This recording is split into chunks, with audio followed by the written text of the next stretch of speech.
Welcome to the Mobile Workforce Podcast, where we sit down and have real conversations with business leaders that have been where you are. During these interviews, we'll dive into what it takes to improve systems and champion processes that maximize performance. Each week, our trailblazing guests share their experiences and understanding of the workforce to help inspire change, challenge our thinking, and share what it takes to successfully travel the road to profitability. Now here's our host, co-founder and chief evangelist of About Time and WorkMax, Mike Merrill. Hello and welcome to the Mobile Workforce Podcast. I'm your host, Mike Merrill, and today we are sitting down with our third episode with Damien Edwards. Damien is the National Director of Production at Toll Brothers. If you've not heard the episode before, please check out episode number 6, way back in the beginning, almost a year and a half ago now, where Damien and I discuss how the Jobsite represents the business and also the skills construction managers need to be successful in the eyes of their clients. So make sure you check it out. So today, Damien and I are going to talk about the state of residential construction. Crazy market going on right now, and it's an interesting role that Damien is the director of production and how things are impacted by that current situation with supply chain, as well as the different technology things that Damien utilizes to run his projects effectively. So thanks, Damien, for joining us. Look forward to the discussion today. Yeah, thanks for having me. I appreciate it. It's nice to be back on the show. Yeah, thank you. We were just talking before. Your episode number 6 is still the number one listened to and downloaded and viewed episode we've had so far, and we're getting closer to 100. So congratulations on that. I love it. Listen, that's no mistake. There you go. Well, we are also joking. Damien's a little more handsome than I. I have a face made for radio, and I think he draws a bit. Anyway, so to get the conversation started today, I just wanted to talk about how residential construction is such a crazy place right now. You see it all over the news. There just aren't enough homes being built. There's too much demand. I mean, how did we get in this situation from your perspective, Damien? So, it's kind of crazy when you think about it, because builders love to build, right? We love building homes, but so we have to take kind of a step back and look historically. So from 1970 to 2010, the annual production of homes was around 1.2 million homes per year. All right. So you take that from 2008 to 2020, the average production was only around 700,000. So there is this huge deficit in the number of homes that were produced by builders. And it's about a 6 million home deficit that we're looking at right now. So, builders are selling houses like crazy, but we just can't keep up with demand with the deficit that large. We're working on it, but it's a challenge for sure. Yeah. So I mean, from your view, what do we need to do to get back on target for production of the demand that's going on? It's funny, this is probably the hardest time to build ever. We've got supply chain shortages. We've got, shortages in skilled labor. To get back on to where we need to be, we have to increase production. The only way we're going to increase production is, we have to increase the number of trades out there. So there's enough to go around. We need to increase the number of construction managers that are out there. And we need to maintain a positive attitude. That's probably number one. I talk to guys all the time, and I'm like, hey, are you hitting your numbers? And not just at Toll Brothers. I have friends that work for all different builders. Mm-hmm. And I always ask them, hey, you hitting your numbers? And they consistently tell me the guys with the best attitude, the guys that are willing to think outside the box and do what it takes to get their houses built are being successful. The guys that are kind of beat down by the industry right now are not. They've kind of given up. So as with anything, we need to have a can-do attitude. You got a can-do positive attitude, you can do anything. Even build 6 million houses. Is that the number? You guys are cranking out 6 million homes? No. That's just that's the demand. So that's the deficit in the past 10 years. Okay. Where we should have been and where we should be today, or where we, if we had kept up with the demand from the 70s to 2010, that's where we'd be now. We'd have an extra 6 million housing units on the market right now. Wow. Unbelievable. Yeah, it's crazy. That's not just Toll Brothers. That's the industry. Yeah. That's what you want, right? You want 6 million. If we were able to deliver 6 million houses annually, our stock price would be through the roof. It'd be pretty fantastic. Cool. Well, there's a good goal to have. So yeah. So what I'm hearing, what Mama always told you, if you can't say anything nice, don't say anything at all. So when it comes to, when you're trying to manage these production homes and also custom homes and anything in between, that can-do attitude actually has an impact. That's interesting. Well, speaking of these delays, Damien, how does this impact customer satisfaction? It's got to have an impact. What do you think it's doing? It really does. It really has a huge impact, because customers they see the homes and they just want to be in them. There's a huge emphasis on, homes are not just places we hang our hats anymore, right? We work out of our homes, we entertain out of our homes. They've become, I think, a much broader part of the family unit than ever before. So when there's a delay with the construction of it, the customers are really dissatisfied. They want to be in their houses yesterday. And, I will say the best way to tackle that is to be open and transparent with our customers.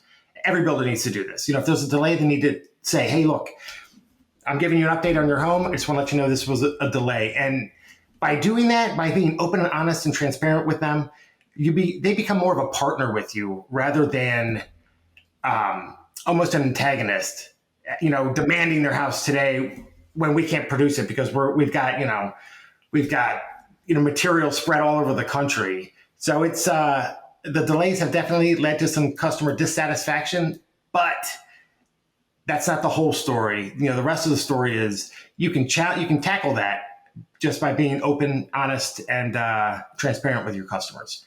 So, and I think that's a new, not necessarily a new concept, but I think that lots of builders are learning that the best way to provide customer satisfaction is literally to make them a partner in the building process. You do that, they feel like they're part of the team and not just standing outside watching.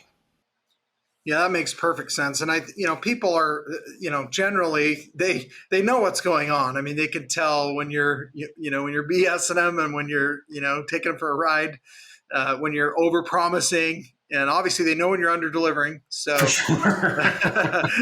and you'll hear about it often.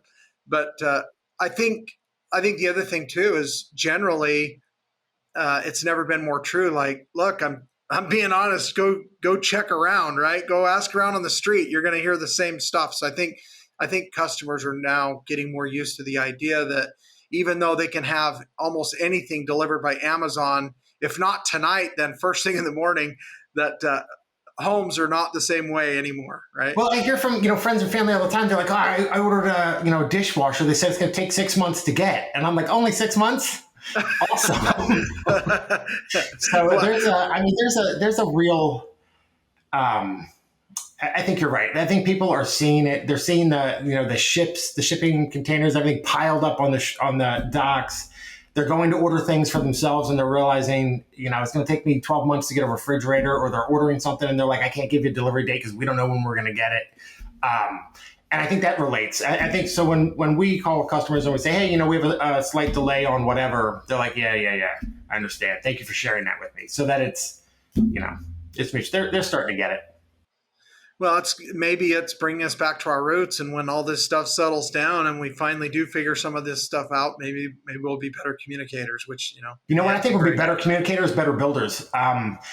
Adversity always breeds innovation, right? So anytime we're facing tough times, humans are just creative beings. We find ways to adapt and overcome and get the job done. So it's never been harder to build, but I'm guarantee you we come out the other end where you are building better, faster, and with a more collaborative attitude with our customers. No question about it. Yeah, I love that. And in fact, I was just getting ready to ask you what you see coming in the future as far as residential construction and how that's going to be. And maybe that's part of your answer. I mean, that's a huge part of it. I think that just the innovation that comes out of adversity really is just going to drive this industry and move. So construction is sluggish in some ways, right? When we talk about technology, willingness to change, things like that. And I really feel like this era we're in with this pandemic and this shortage of trades and supply chain issues, is really going to propel the construction industry, residential and commercial, and remodeling, just propel the entire industry forward with new ways of doing business, with new techniques for building, innovative products that are out on the market now. I'm super excited about what the future looks like for production in general. So, and I think this pandemic, as hard as it's been, is the catalyst for that growth. Well, it's the old adage, what doesn't kill you makes you stronger. And I think that's most certainly applies here. Yeah, that's it. That's it. Love that. So do you really think that the supply chain and home production, do you think it'll catch up the demand anytime soon? I do. I think soon is relative, right? I would like it to happen today, but I feel like, and I'm just listening to news reports, listening to people that are smarter than me that analyze this. The general consensus seems to be 15 months to 24 months, and we're through this. I hope that's true because it would be great to get back to business, and building houses and not having to worry about, am I going to have toilets show up? Am I going to have 3 different faucets, or 2 different faucets in a bathroom? Are my lights going to match? That sort of thing. Right. Yeah, it's crazy where we've landed, isn't it? It really is. It really is. We're just doing what we can to get things done, and we've been fortunate. We have been fortunate at Toll, in that we haven't had a whole lot of problems with that. But I've talked to other builders that I know, and they're like, I've got different color faucets in every bathroom in the house, and that's not really ideal. So right. Not by design, right? Yeah. And I've had CMs call me and they're like, my toilets showed up and they're so excited. And I'm like, awesome. Nailed it. So, and then they open the box. They're like, they're pink. Yeah. Why is this toilet green? That's right. 1970s installer. So, yeah. Right. Anyway. Does it flush? All right. We're good. So then tell me this, obviously, home prices are just crazy. I mean, it sounded like your average sales price might be in the $800,000-$900,000 range. Is that right? Yep. It's a different product though. At Toll Brothers, we build luxury. We build luxury homes, and it's a luxury experience. And that drives the price up a little bit. So that's why our price tag is a little higher than some of our competitors. Sure. Yeah, that makes sense. And I think more than ever, again, people are willing to pay extra for what they want, more Absolutely. than they have been in the past. So the other thing is, it makes me wonder, obviously, who knows where prices are really going to go? But I mean, do you think is there a solution? Or our kids, these kids that are 10, 12, 15 years old now, in 10, 15, 20 years, are they ever going to be able to own a home? I certainly hope so. There is a huge wave of buyers. So I don't see demand going away anytime soon. And here's why, the demand is increasing as more, millennials and Gen Xers enter the housing market. Those 2 demographics generally are well paid. They've got money in the bank, or they've got gifts from their parents, the boomers, and they're looking to get into the housing market. They're looking for a place to put their stuff. And I can tell you personally, I'm more than happy to give them some place to put their stuff. So I think between the increase in wages and they've been saving. You look at financial reports and you can see that both those demographics have been saving money. It's been banking money for the past few years, which puts them in a great spot to come out to the market and buy a home. So yeah, prices are going up, but honestly, I don't see demand waning.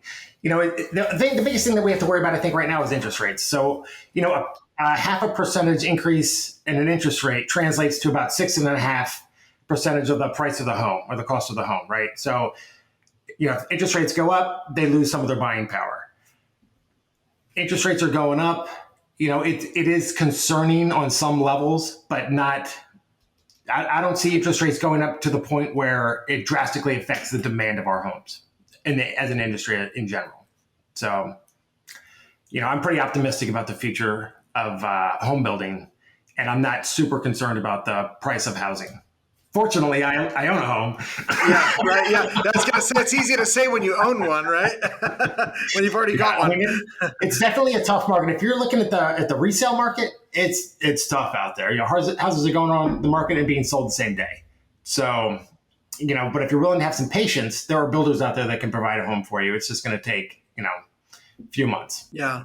Well, and just because you have a home to sell, that's great. But then what are you going to buy? And can you even get what you just sold? For the money? Probably not, right? Yep, that's it. So, and probably not, unless you bought 20 years ago, it's going to be tough. And if you did buy 20 years ago and you're ready to sell, man, hats off to you. You're going to make a mint. It sounds like the old adage, they say, when's the best time to plant a tree? And they say well, 30 years ago. When's the second best time? Now. So it's probably the same with the home. So anyway, I'm not concerned about pricing. All right. Well, that's good to hear and hopefully encouraging for the listeners. So let's shift gears a little bit and talk about your role. I mean, when we had you on before, you had a different role, and now you've been, I would say, promoted. Sounds like a pretty nice increase in what you're managing. So your new role is a national director of production. So it's a pretty big title. Can you explain to us what that means and why that role is important for Toll Brothers? Yeah, I think the role was really it just kind of grew out of an organic growth at Toll.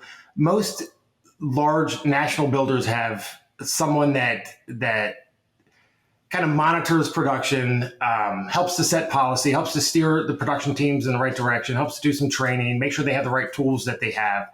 And as Toll Brothers has grown, we saw a need for someone to do the exact same thing, just kind of monitor production, make sure our CMs are in a good place. They have the tools they need. They're well-trained. And fortunately, I was in the right place at the right time, and I have a can-do attitude. And I was promoted to National Director of Production for Toll Brothers, and it's been fantastic. It gives me the opportunity to meet all of our production teams. I love the business. I love the people out there building houses, and it's really super rewarding to get to go out, meet our teams, make sure they have the tools that they need to be successful, shake their hands, congratulate them on building beautiful homes, and helping to shape policy for production at Toll Brothers. Yeah. That's fascinating. So what kind of smaller, most everybody's smaller than Toll Brothers, but for those littler guys, what could they take away of the importance of a role like that, even in a smaller construction? Oh my gosh, there's so much. So they, having someone from bird's eye view monitoring production, looking at your cycle times, looking at your overhead spends, looking at turnover rates for your production personnel. Somebody, because it's easy to get into the weeds and to look microscopically at a job site when you're there. You're only focused on what's in front of you. You're focused on making sure that things show up, making sure, your trades show up, you have materials, is your inspector coming? It's different when you take a step back and you look at it holistically and say, okay, where am I performing really well? Where am I potentially underperforming? What's the cause? This is the cause. Here's the fix. It allows for a much more holistic approach to production and to analyze what's going on. Where are there areas for improvement? Where are we doing really well? What are our best practices? And let's share those with the rest of the company. When you don't have someone in that role, it's hard to capitalize on those best practices and to see, what's really working and maybe what needs improvement. So I would suggest, not every company is large enough to have something like that, but any owner could do it. Any general manager can do it. They just need to take a step back every now and then, look at the total picture.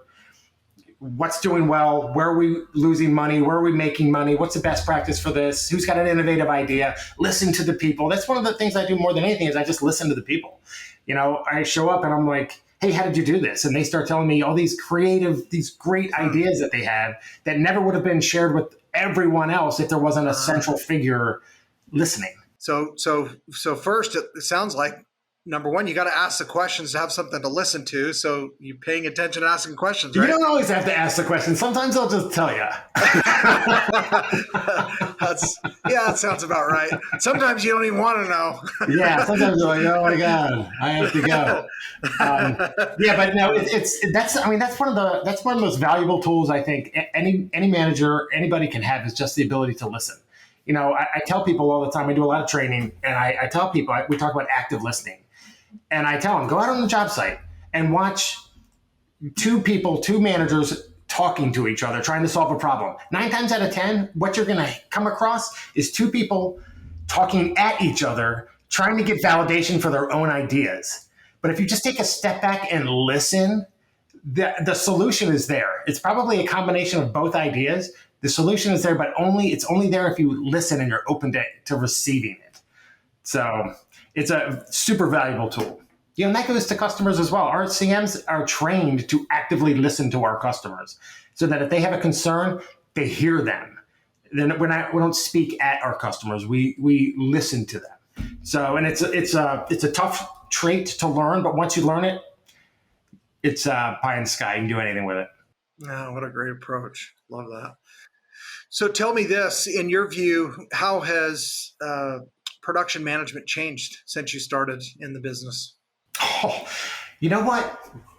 That's a great question, because we're at a crossroads in construction management right now. So if you look at the industry as a whole, and I've spoken to this before, we've got 3 basic groups in construction management right now. We've got our older group, we'll call them 55 plus, that are leaving the industry at a rate of 23% a year, right? Those are our most senior, our most talented, our most knowledgeable mentors, leaving at a rate of 23% a year.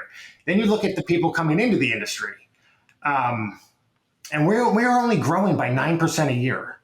And that's been stagnant for the past 11 years. So we've got 23% of the people are senior guys leaving, and only 9% of people coming in. And it leaves this huge band of construction managers that haven't always received the best training. They're not necessarily prepared to be mentors. So, when you look at that as a whole, so I think there's a couple things going on. We've got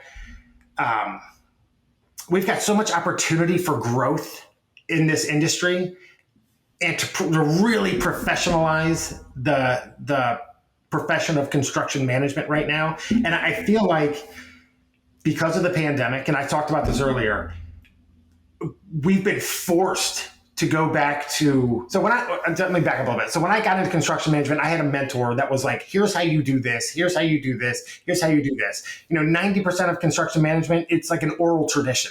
You get on the job training, and the tools and techniques are passed down from the senior manager. So, you look at where we're at now, and I would say pre-pandemic, we had a lot of people running around that really, as an industry, missed out on some of that mentorship and that training because so many people are leaving the industry. Going through this pandemic,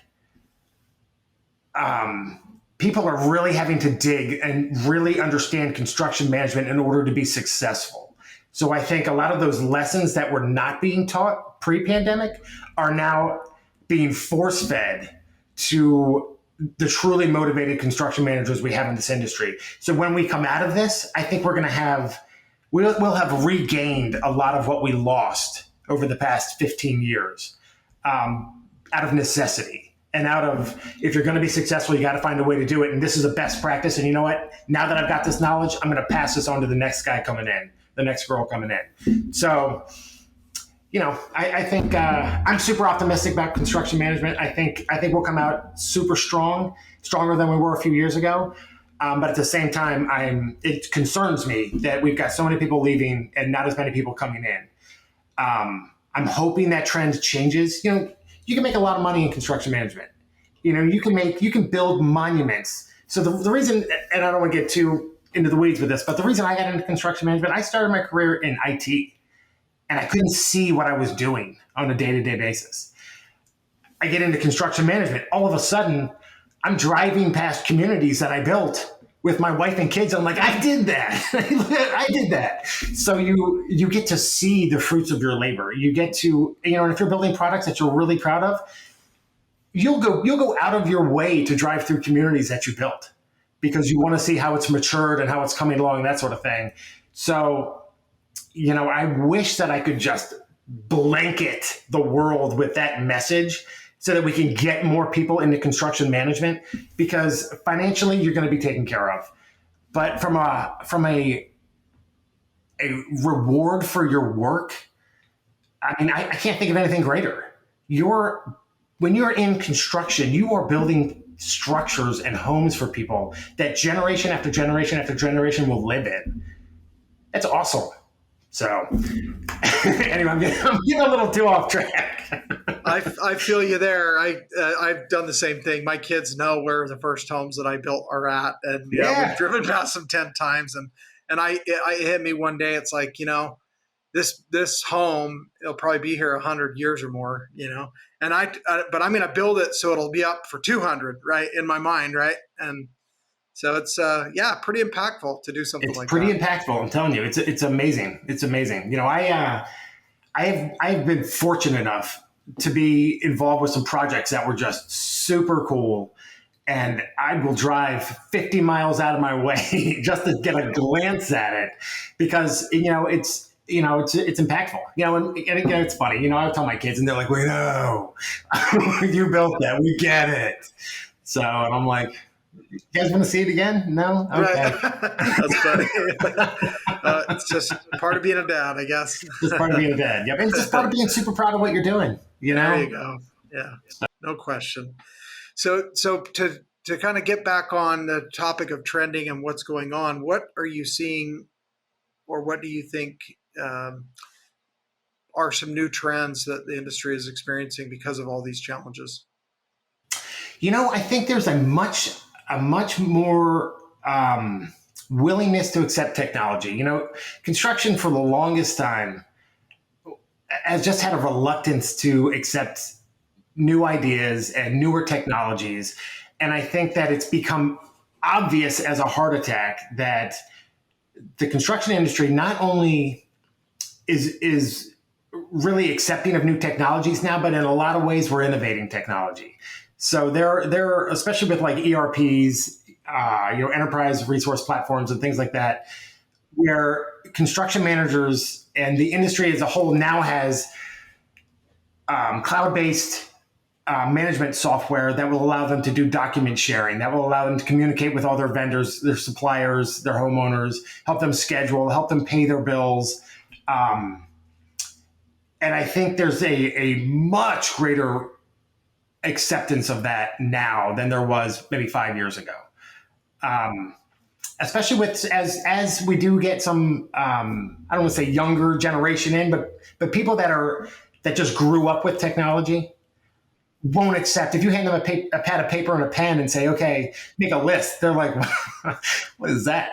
Get out of here, granddad. That's not what I'm going to use." So, and I think that's really helped to propel the industry forward. And that's the greatest trend I see right now, is an acceptance of technology. I mean, the fact that we're having this conversation, making a podcast, and construction people will listen to it is huge. So, and it's just a testament to it.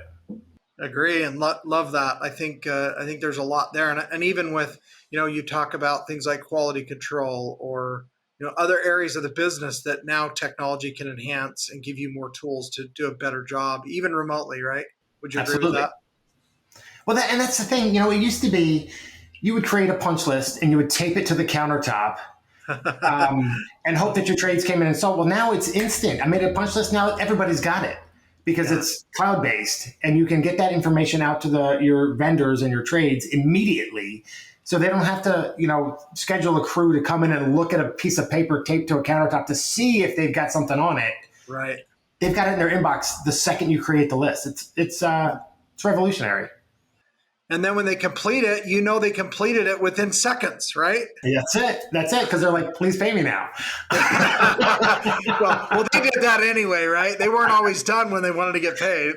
That's it. At least if Toll Brothers sees some of what I always saw, right? the early invoice. so, so what about planning and budgeting for projects? How has technology affected that in your view? Oh, it's night and day. It's funny. I used to teach a course on blueprint reading, how to read construction drawings. With technology, it used to be you would print out your plans, or the vendors would have to order the plans from a central printer. They would show up, they would review them, then they would do all their markups and say this is what it's going to cost, and they would send their bid back in and all that. It was very time consuming and very costly, very labor intensive. Now, with technology, the same platform that you're using to schedule your trades to do work or to pay your vendors, you're sharing documents and you're saying, hey, we've got another job. Here are the plans we want to bid. We just sent it to you electronically. They, in turn, are taking those plans and they're using software to do all their takeoffs, all their calculations instantly. And they're like, okay, instead of spending a week, bidding out 3 different models for framing or whatever, they can do it in hours. Or less than an hour, turn that bid around right away. It's amazing. It's amazing what technology has done for this industry. So, I'm not sure if I answered your question, but I feel like I answered a question. Yeah. No, that's a great answer. So yeah, I think, that really is a nice note to end on. I think technology can really bless and enhance your ability to give a better service, provide a better product, and be more efficient and profitable in the process. So that's kind of what we're all after. Absolutely. I'm telling you, I am so when I talk about when I went from working in IT to a job site that had one computer that everyone in the trailer was supposed to share. And I was like, what have I got myself into? And you fast forward to today, and we've got these supercomputers in the palm of our hand. Everyone's got one. The first time I saw a plumber on the job site with an iPad doing quality control, I was blown away. I was like, construction has finally arrived. It's amazing. So, and I can't wait to see where we go tomorrow, next year, 10 years from now. Technology will transform this industry. No question about it. That's awesome. I love that. So I don't know if you would change that statement and add anything more to it, but I guess just to end this discussion, which has been fantastic, what's the one thing that you hope that listeners take away from our discussion today? First thing we talked about, the listeners need to have a can-do attitude. Construction is tough. Doesn't matter what your role is in construction, it is tough. Doesn't matter if you're building, if you're a construction manager on the job, if you're plumbing foreman, if you're hanging siding, or you're working to get bids completed. Construction stuff. Your attitude is absolutely everything. You have a great can-do attitude, you will be, sky's the limit for you in production. We talked about technology, we talked about all kinds of state of the industry, all kinds of stuff, but I'm telling you right now, your attitude determines your future. You have a good attitude, good to go. Nice. Fantastic. And amen. I believe you. And I subscribe to that too. Awesome. So very last thing. So what's something that you are just super grateful for? I know I've asked you this in the past, but I don't know if it's changed or become more enhanced, whatever that is. Tell me. Something I'm super grateful for. I'm super grateful for my family, for sure. I could not do the job that I do. I couldn't complete the work that I love if I didn't have a super supportive family, my wife in particular. No matter what I do, and I always have multiple things going on. So I'm constantly busy. I tell people I hate free time. And I would not be as successful as I am today if I didn't have the support of a loving family. So that's what I'm most grateful for. Love it. Oh, that's great. Well, I appreciate having you on again, Damien. This has been great. I know we need to get you back on again and have some more discussions, but always fun and a treat for us to have you on. Awesome. I love being here. Thank you for joining us today on the Mobile Workforce Podcast, sponsored by About Time Technologies and WorkMax. If you liked the conversation we had today or were able to learn anything new or helpful, please make sure to follow us on our WorkMax page on LinkedIn and on Instagram at WorkMax_. And subscribe to the show on iTunes or your preferred podcast platform so you will never miss another insightful episode. Also, if you enjoyed the podcast, please leave us a 5-star rating and review and share the show with your friends and colleagues. Your support means the world to us and will allow us to continue providing impactful information with others looking to improve their results in their business and, in turn, their life.